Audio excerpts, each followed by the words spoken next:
Welcome to the Lead at the Top of Your Game podcast, where we equipped you to more effectively lead your seat at any employer, business, or industry in which you choose to play. Each week, we help you sharpen your leadership acumen by cracking open the playbooks of dynamic leaders who are doing big things in their professional endeavors. And now your host, leadership tactics and organizational development expert, Karen Farrell Rhodes.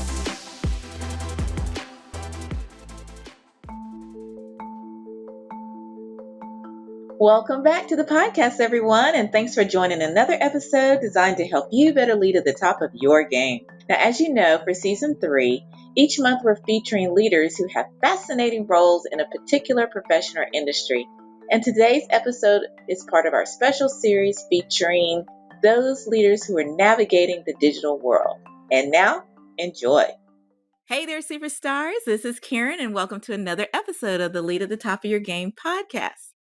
So on today's show, I have got to share that I was super excited to actually meet him and have him on the podcast because when I looked him up, we had almost 1,000 connections to similar connections in LinkedIn. And I'm like, who has that I don't think I've met before? And we were on the Forbes Coaches Council together. And I'm like, okay, now I really need to know who this is. So we're very honored today to have on the show Anthony P. Howard, who's the founder and CEO of HR Certified, which is a consultancy that strives to increase the confidence, marketability, and the value of underrepresented HR professionals in the marketplace.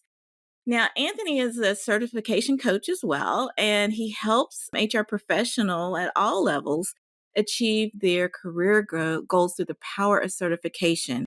And as a certified HR professional myself, I know the critical role it has played in my career, both in corporate and in founding Shockingly Different Leadership. And so I'm super excited to have him also share with all of you not only the importance of it, but the meaning behind him starting this business and how it impacts tons of companies in the marketplace. So welcome to the podcast, Anthony. Thank you. Thank you for having me. Awesome. We are And you forgot to also say that we're also in the same state. That's right. We're also in the same state too. So, I am just perplexed. And you all that know me know that I do a ton of networking. I reach out to a lot of people and I try to my best to deepen relationships. So the fact that we have all this in common and this is our first time actually, to my knowledge, speaking in depth is just baffling to me. But I'm so happy to have him. And this will not be the last time we connect, believe you me. Woohoo! I'm here for it. You're here for it. That sounds great. Well, Anthony, before we get deep into your business and how you're really making a big mark actually in the world of work, as much as you feel comfortable, would you just give us a sneak peek into your personal life?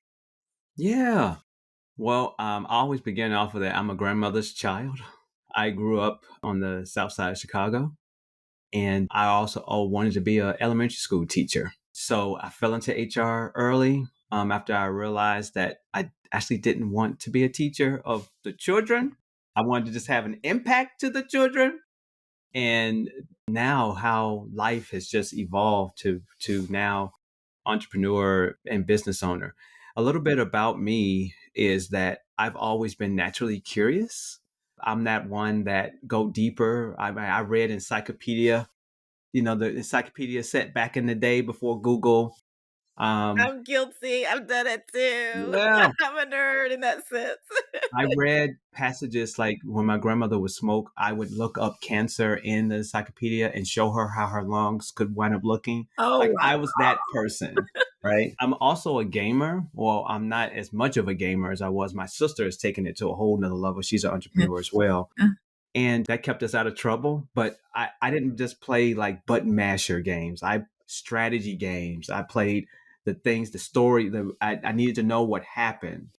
So I say all of that is because I brought all of that, the analytical skills, the technical skills, that natural curiosity into the profession and my passion for teaching into all of that. I stay in Atlanta now. I am engaged of a partner of 10. Congratulations. Thank you. A partner of 10 years. I have 3 dogs, and it's been a journey, right? There's an impact to the family when entrepreneurship introduces itself. And, like I said, I love series like Game of Thrones, and it's so even to the point where when it's off season, literally draft my friends to play Game of Thrones, the board game, over at the house. So, That's it's big. one where I'm a nerd geek considered in that aspect, but those are complementary skills. Like there's a study that says gamers are great leaders. There Um, are, yeah, yes. and really just lean into that. And my whole focus, and I'm sure we'll talk about that, is finding my purpose is the baseline of this. Yeah. Oh, that is awesome. Well, thanks so much for sharing a bit about your personal lives and passions around there. And congratulations once again on your engagement. That is Thank you. amazing. Well, one of the things that, really popped out for me as well was your article on LinkedIn about how HR truly does have a diversity problem.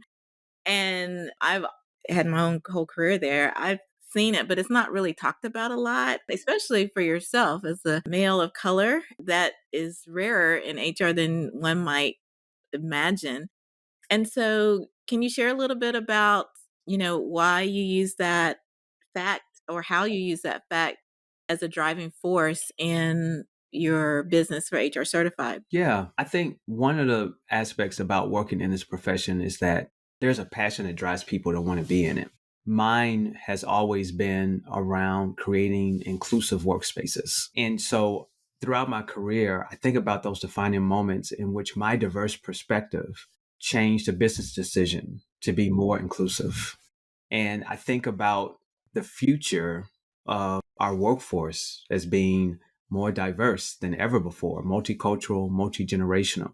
And so, and I believe that the prism to meeting people where they are is a diverse HR department in an inclusive environment. And so that's what really drives me and is the center of that. And also highlighting the benefits of making sure that if HR, I mean, one of the aspects of an HR, I have a saying, HR is not HR everywhere.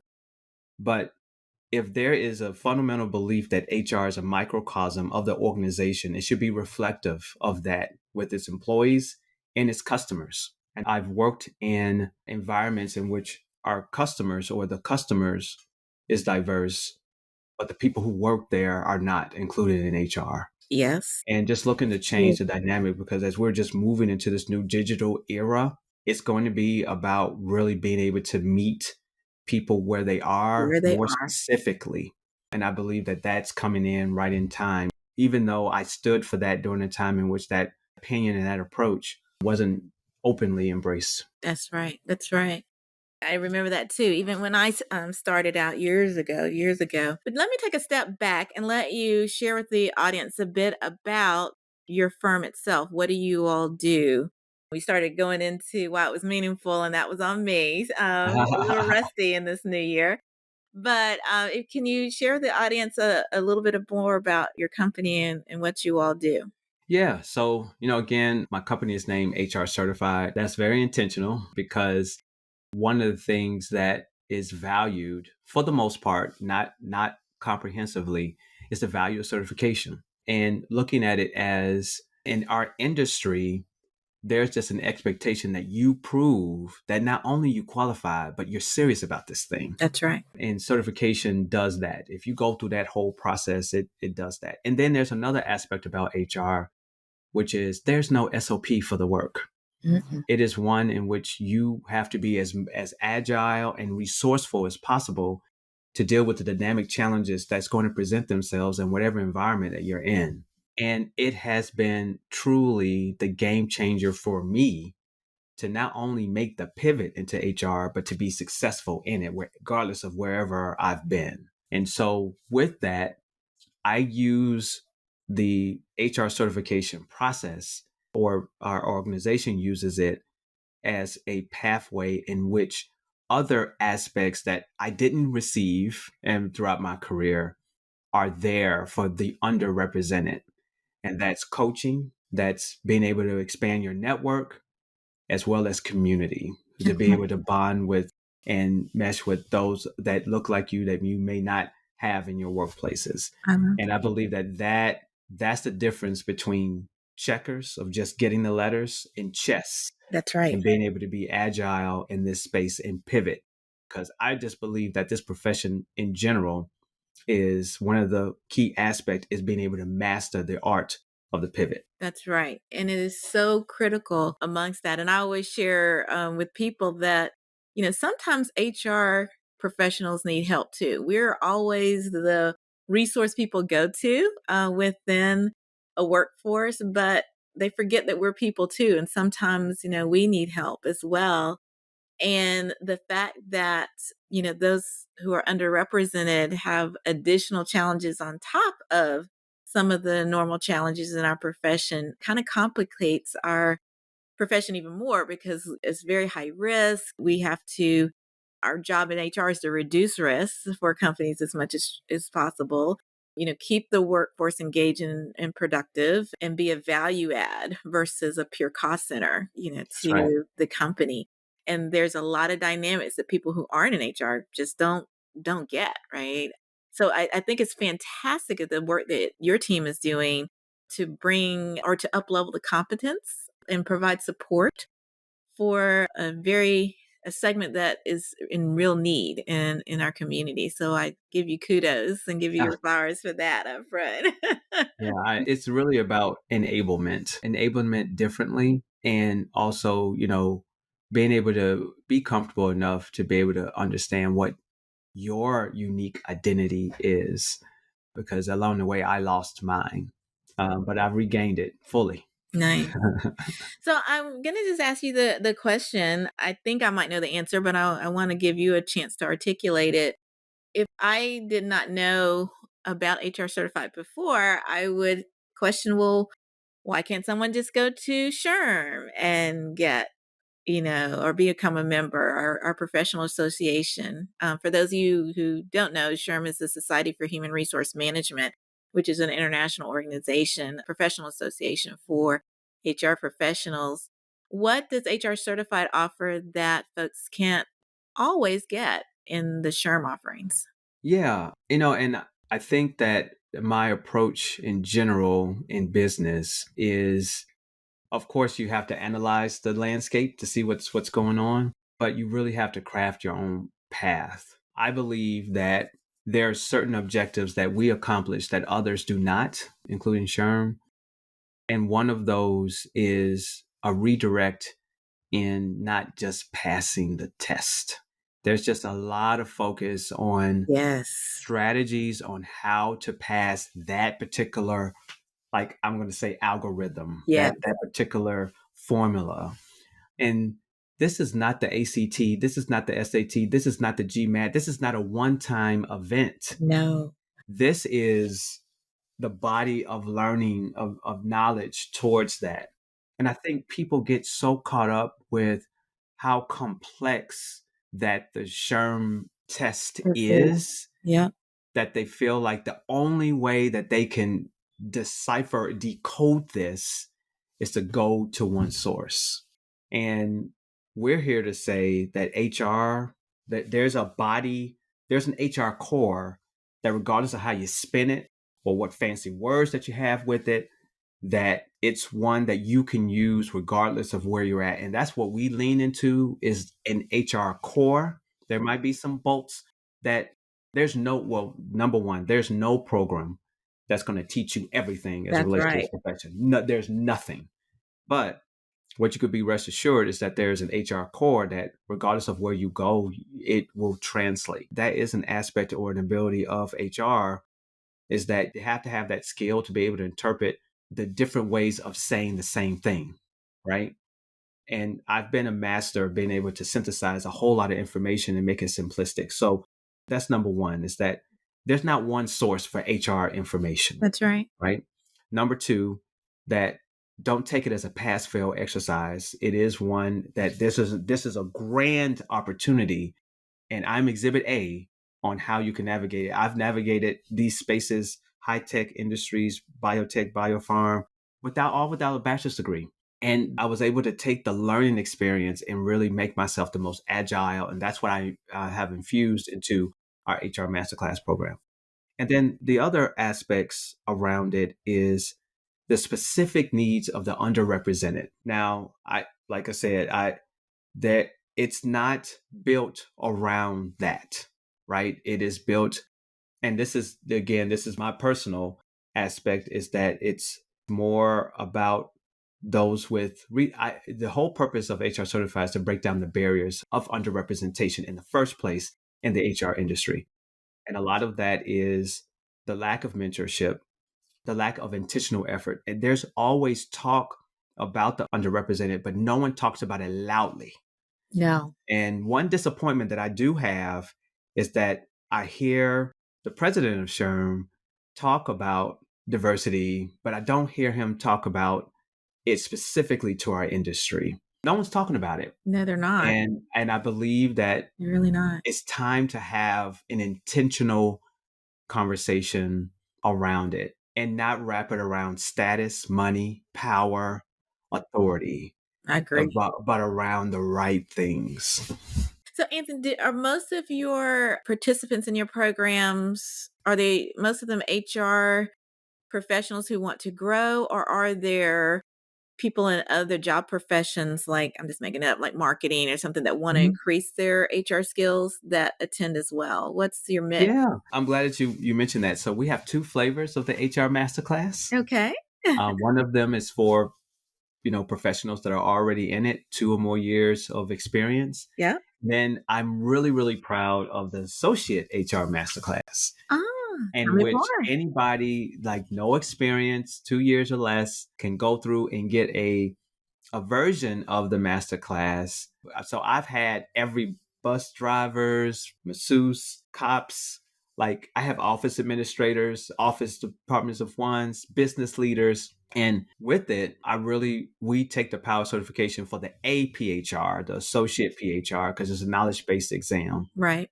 But we all know that it's more than about just knowing the stuff. That's right. Right? That's right. So building your network, as well as getting those other components and matching them with those in our HR Masterclass to be mentors. So it's just absolutely awesome to be able to, one, that there's a certification for those that have no experience, and to be able to provide them with that type of support for them to be able to show up. I'm also proud of extending scholarships into that program as well. Nice. So one of the accomplishments that we had last year was our HR Looks Like Me campaign.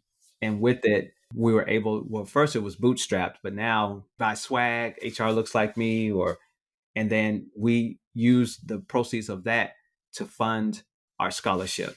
And so we have right now, one, two, three, four recipients. Oh, congratulations. 2 of the 4 have earned their APHR, and it's just awesome. Like, it's such a joy to be able to extend the opportunities out. So there's those 2 flavors, because that is in complement to our vision. Yeah. It's absolutely essential. That's right. Increasing organic representation in this space. I love that. And another trend that's happening in the workplace that I think will probably help HR certified and those interested in improving their I guess base of HR knowledge is the whole move from 100% emphasis on degrees to more towards skills. Yes. And over the years, there were a lot of people that had informational interviews with me and said, hey, I'm in sales, but I really love people. And I think I really want to go into HR, but how do I do that? How do I move if I want to change careers? And back in the day when I started, it was really tough because people were looking for degrees in HR management. But now, to your point, if you focus on the body of knowledge, you can more easily than you could, 5, 10 years ago, get into the field and be very successful in it. And as you said, you learn the details of how to execute HR really on the job. You know the base amount of knowledge, but I always say there's never a boring day because every day brings you new challenges, new spins, new angles, new things you have to challenge or research. So the fact that we're becoming a more skills-based society in the world of work, that should definitely help support a lot of things that HR certified is do and open up doors to more of the underrepresented. Yeah, that's right. I did a couple polls online. I am an influencer online and I love doing polls. And I asked the question, do you really need a degree to do this job? Yeah. And the majority of HR professionals in my network said, no, you don't. Now, They don't. I have the I don't, degrees, but you don't necessarily need yeah. them. Yeah. And I said that not to discourage anyone that's looking to pursue if you have that opportunity. But the reality is the underrepresented normally don't have access That's to be right. able to get a degree. That's right. And so if you really, really want to change the dynamics of that, you have to open up opportunities for those that don't have the privilege to be able to gain that education, That's right. that degree. You knock out that diverse, talent pool by having that as a requirement. And again, I'm proud to say I'm that non-traditional profile in Exhibit A. Like, you can do it. That you could do it, definitely. And one thing I noticed about HR Certified, you all have, for those, you definitely need to check out their website, but you have a timeline of all the accomplishments, not all, but some of the highlights each year that you have done. And what I really was struck by was the number of partnerships you have with a lot of established businesses. Does that help extend your reach, or how has those partnerships worked? It's absolutely critical. The thing is, and I think you're aware of this, is that when you go out on your own, the reality is you cannot be on your own.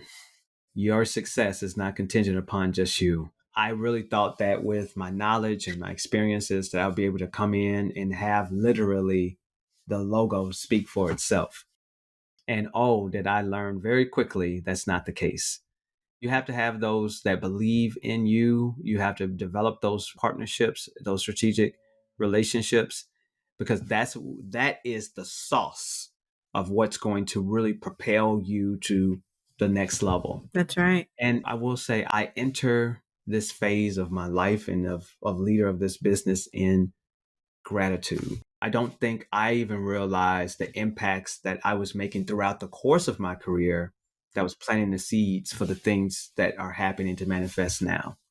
That's the reason why it's so important to nurture those relationships, regardless of where you are, because you just never know, Never know. never know when you need to cross that bridge again. I know. You're so right.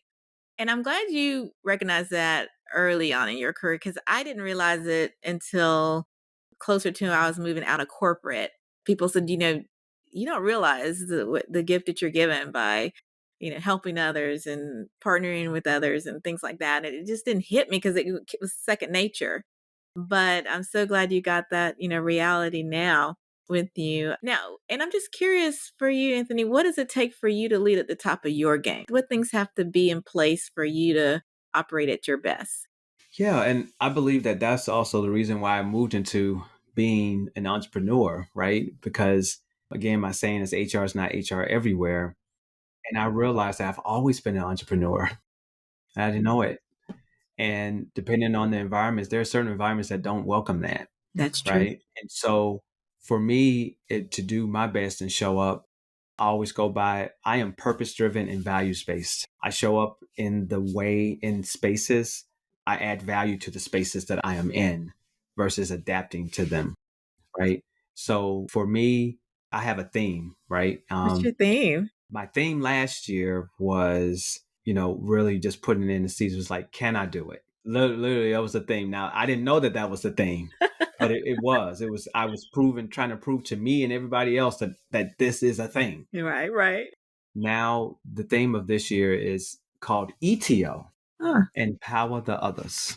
Oh, I love I that. want to be able to see others thrive and succeed. So my accomplishments this year is how much I can raise, how much I can give back. Because I believe that this has been an entrepreneurial, like I was on a bullet train last year and I'm still on this journey of learning. Sure. But as a proponent of being a forever learner and a passion for it and the benefits that come from it, I want to be able to see others to be able to do the same. Empower the others, my team, my partners, those that are in our eco space.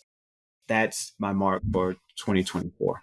Oh, love that. And I have no doubt that you're going to make great efforts towards that too, and have great achievements to see at the year end.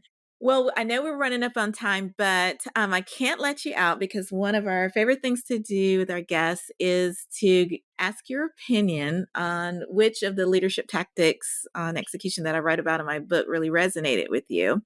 And you were so kind enough to share that leading with courageous agility really popped out for you. And for you listeners who may not have read the book yet, shame, shame, shame, go get it if you haven't.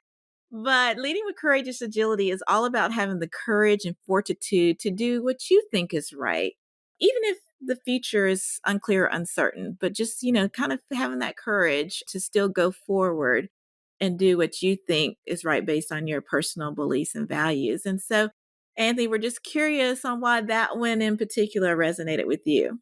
I believe as HR professionals, we all have to have it. But I believe as an underrepresented person in the space, that I had to tap into it even further. I've lost opportunities. I've been fired from opportunities. I have declined opportunities due to that ability of just, it is about doing the right thing. In HR, corporate, the culture of the organization deploys HR differently.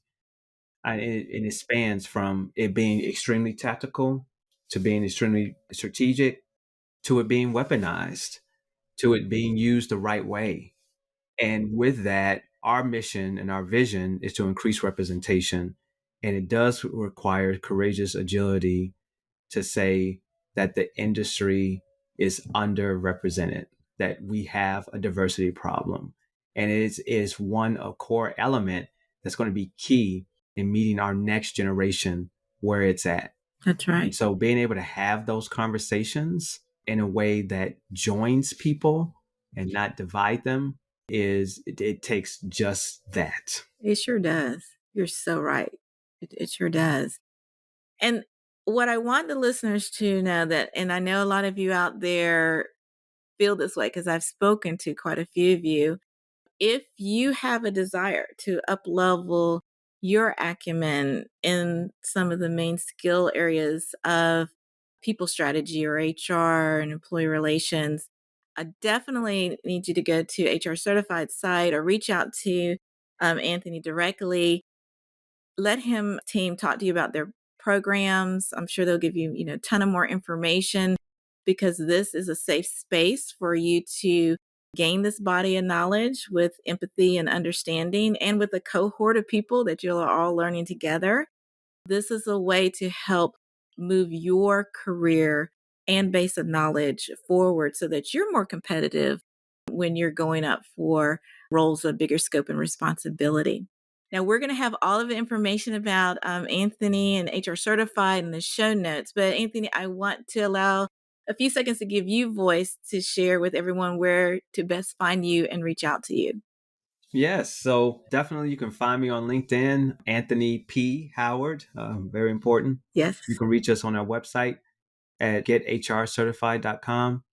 And we're proud to be 5 stars on Google. Let's research us. You'll be in great hands. Awesome. Well, we just want to thank you, Anthony, for the gift of your time and knowledge and sharing your story with our audience members and being on the podcast. Thank you so much. Thanks for having me. Awesome.